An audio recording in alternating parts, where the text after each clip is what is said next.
Hey everyone, welcome to the KE Report Daily Editorial kicking off today, Friday, November 21st, with Dana Lyons. Dana is the fund manager and editor of the Lion Share Pro website. Right now, Dana is running a Black Friday sale. It's the best deal you're going to get at the Lion Share Pro, 40% off. I'll post a link to the website in the show notes. If you're an active trader, I highly recommend signing up for Dana's service, trying it out during this sale, and really trading along with him. And Dana, there's a lot for us to talk about in these markets as it's a pretty bad day yesterday, this week broadly.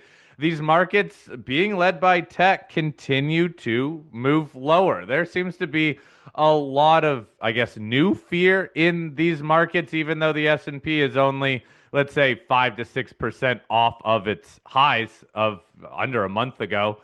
Have to ask you then, Dana, your models that you trade off of, have they turned negative now? Yeah, they have as of a couple of weeks ago.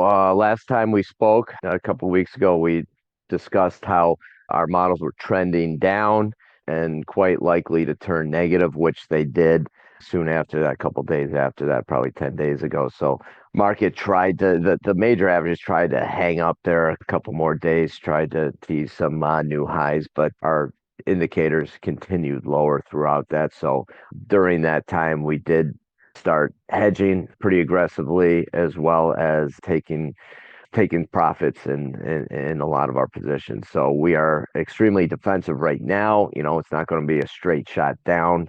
Nothing's a straight shot either way. So if you get big washouts like we got the other day, you can cover some shorts and then reload on bounces like we got today. This morning was a gift from Nvidia, or at least the investors trading off of Nvidia. We got a chance to not only reload on the short side at the open, but also reload on the long side in volatility as the VIX pulled back, tested that 200-day, which has been support, and just skyrocketed off there. So that was a gift. So you got to play it. It's a heightened volatility environment right now, and you got to manage the risk both ways, but certainly not taking any aggressive stances either way. Well, Daniel, let's even put more color on it than that. I mean, that was a good example with Nvidia, but when you say that you're hedging or selling or even shorting different areas, give us a few more specifics, maybe areas where you've sold, areas where you're shorting, or areas where you're just hedging the position. Yeah, so some areas that we've sold, two things. Areas that are so extended they're hitting key extension levels. For example, one of our new favorite positions over the last couple months, a new relative strength position would be Biotech, which has held up extremely well. Actually hit a new high, all-time high today, but did run into a fib extension level. So we took some profits there. And then we'll also take profits or flat out sell areas of the market that are now lagging. They may have been leaders before, now lagging, something like uranium, which has been a leader for a while, but has suffered some significant breakdown. So those are good areas to get rid of. As far as hedging, while the S&P and our main risk model, as we've discussed many times, is really geared towards the broad market, deciphering what the broad market is doing, stocks in general, overall. And we saw deterioration in that starting probably about a month or 6 weeks ago. We started seeing the broad market start to deteriorate. The internals, the breadth started to crack a little bit. So even when the S&P and the large cap averages continued higher, we didn't see the same strength in some of those other broader indications. So our first hedges that we started to put on were in some of those broad averages, specifically like the mid cap average, which started making lower highs first and showed really a good indication of the weakening or the deteriorating foundation that's not really seen in those large cap averages. So that was our first foray. more recently, after that broad market suffered some breakdowns, we started to see some cracks in those large cap averages, which had held up very well. But once our model turned negative, we thought there was more vulnerability in the entire market, even those higher relative strength areas like tech, like the Nasdaq, like the S&P that had held up well. So we did add some hedging in the tech space as well, which has served us well over the last several days or week or so, as you know, the tech names, the large cap names have kind of played catch up or catch down, if you will, to that broader market, which had suffered some selling pressure first. And now, again, like I said, the large caps and tech kind of catching up to that selling. So, Dana, considering just how well these markets have done year over year in a wide range of different sectors, now we're seeing this weakness again that it seems like a lot of people have been calling for maybe a couple of years. How long could this correction last? Do you have any insights of when your models turn negative like this, just how long it could be? You know, our typically every signal is different, and especially coming off highs, and especially where initially the broader market was pretty darn strong. You know, we had a decent foundation until just the very recent deterioration there. So things were pretty good going into this sell signal, which historically has meant, okay, this might be something on the briefer side, not as serious, not as longer lasting, not like a big cyclical top or a big secular top. So I would suspect this is something in the shorter duration, which for our models and sell signals are briefer than buy signals typically. So, for example, we got a buy signal in our main model at the end of April, which, you know, lasted until, yeah, just recently. So we're talking about, you know, about a 6 to 7 month buy signal. Our sell signals, because selling happens, selling unfolds more rapidly, especially at the end, and you form bottoms more rapidly than you do tops. So typically the sell signals will be a little bit shorter. So it might be a couple months, it might be, you know, 2, 3 months, might be 6 weeks, or, you know, we might get a quick washout and positive seasonality might take over and get us a nice bounce into the end of the year. It all depends. But right now, we have no indications of a turnaround yet. So we are playing it defensively. And like I said, we'll manage the risk both ways, but right now, playing it rather defensively. Well, Dan, if we even pan out even a longer term, those are kind of medium term areas. If it's a couple months or if it's 6 weeks but we've talked in the past, and we haven't discussed this with you in a while, but that the excesses of this whole cycle really haven't gotten wrung out. The 2020 flash crash was over before it started, and then the 2022 corrective move, which, yeah, some people kind of in certain sectors it started in 2021 and bled into 2022. That still in no way got rid of the frothiness and the excess we've seen since the 2009 beginning of this cycle. So after running for about 15, 16 years now, what would you look for in your models to say that, okay, we're finally going to shake out the markets and get rid of some of the froth that's accumulated over the last decade and a half? Right. And I'd even, if you will, I'd even scroll back even farther back to 2000, where after that 2000 top, which saw, like you mentioned, these excesses and valuation and price versus trend in things like household investment, we saw excesses in 2000 that we had never seen before. And historically, it always has occurred that when excesses go to extreme to the upside, those indicators always go to extreme to the downside before, the corrective action is over. And I think during the financial crisis, a lot of that got wrung out, but I think the Fed intervention, monetary intervention, I think prevented a full-on corrective wringing out, if you will, of those excesses. So I don't think, I would argue we never saw a healthy, full-on wringing out of those excesses that would set us up for a long-term bull market. Obviously, we've had a tremendous move over the last 15 years. But at this point, the excesses are back to where they were in 2000 or even more excessive, if you will.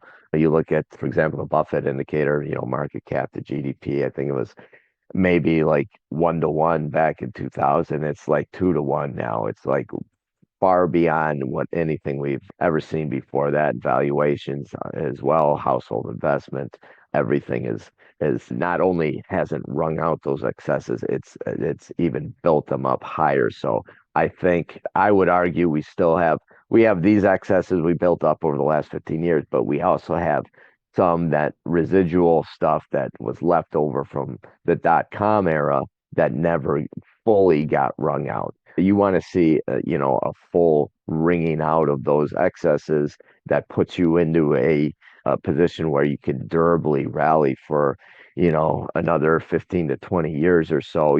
Take a look at Japan, which, yes, they did have some intervention action, obviously, but it didn't forestall the market from correcting all those excesses that had built up into that, 1990 top.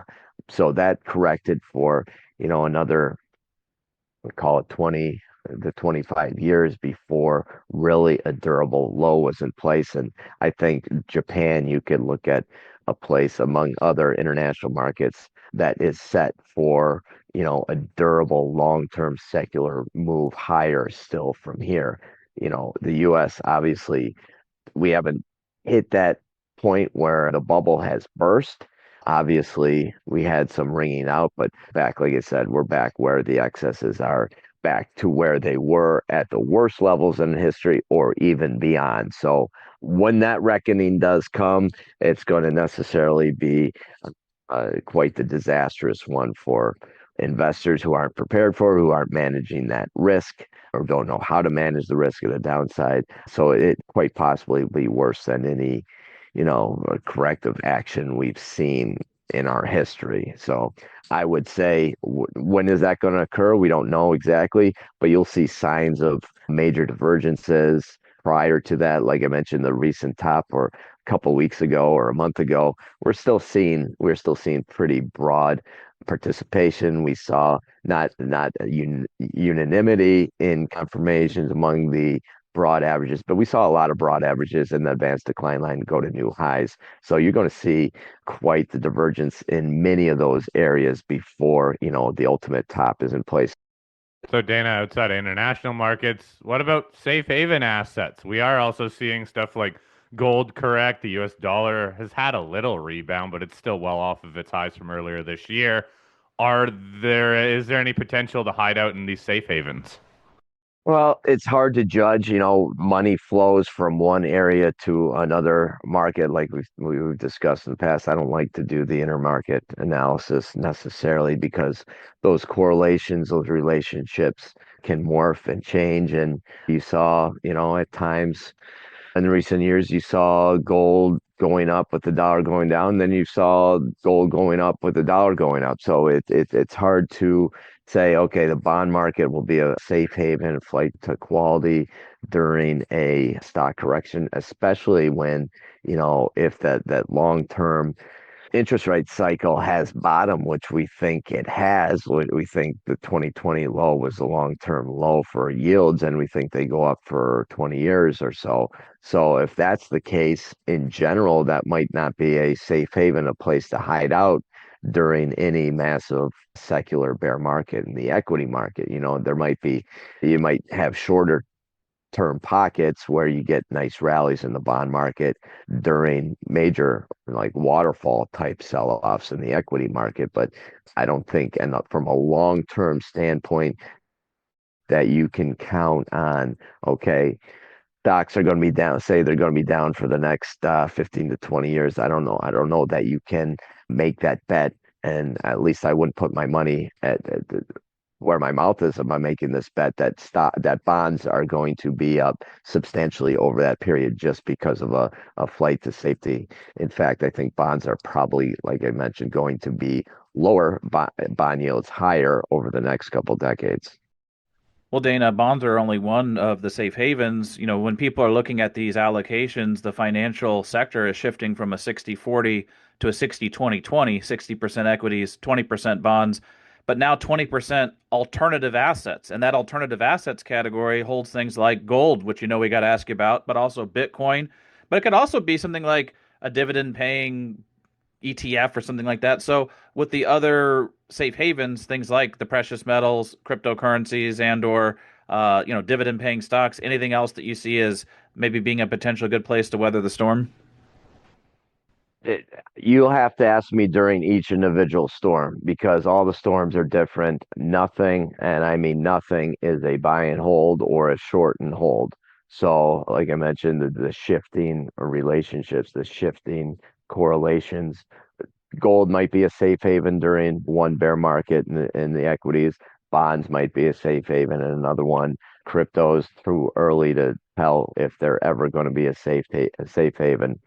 Dividend plays, you have to make sure that during any correction or bear market that you're not losing more in, price depreciation than you're gaining in dividends, certainly. So it all depends on that particular market. You have to manage risk in every single market. Nothing, like I mentioned, nothing's a buy and hold, even if correlations have been one way in the past bear markets.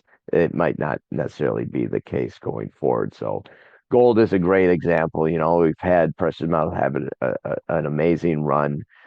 Been talking about the last couple months that you got to take some profits into these parabolic moves because they're not going to continue to run forever. Even though, human nature is you get more bullish, the more prices go up. And certainly we saw that being the case during the recent rally into the top in the precious metals market. You saw you're inundated with, bullish targets and bullish, commentary and articles about precious metals, about how they're the way to go now. You got to be careful at those points and take some profits along the way because nothing goes up in a straight line. And we discussed that, the last couple times I was on the show that it looked like a blow off kind of a top in the near term. So you had to take some profits. And I think at best right now, precious metals probably go sideways for a while. So we are managing risk in that market as well. We've got some hedges on in the gold miners and silver. I think it's very unlikely that they just shoot up to new highs and resume the bull market from here. Like I said, I think we digest for a while, considering that huge run up that we saw. I think there's a little excess there in terms of some of the late money to the rally. So that has to probably be worked off for a while before any new upplay can start. All right, Dana, very interesting comments. Not overly encouraging, but hey, we have been talking about the overheated nature of these markets, and the last time we had you on, you did mention the slight shift in your models, and now it's a full-on shift right now. So a more defensive posture is needed, at least right now and through the end of the year after what has been very aggressive risk on nature for these markets for a long time. Again, if you want to follow along with Dana, take advantage of his Black Friday sale right now at the Lyons Share Pro website. The link will be in the show notes below this interview. Dana, thanks as always for your time. Thanks, guys. Always a pleasure.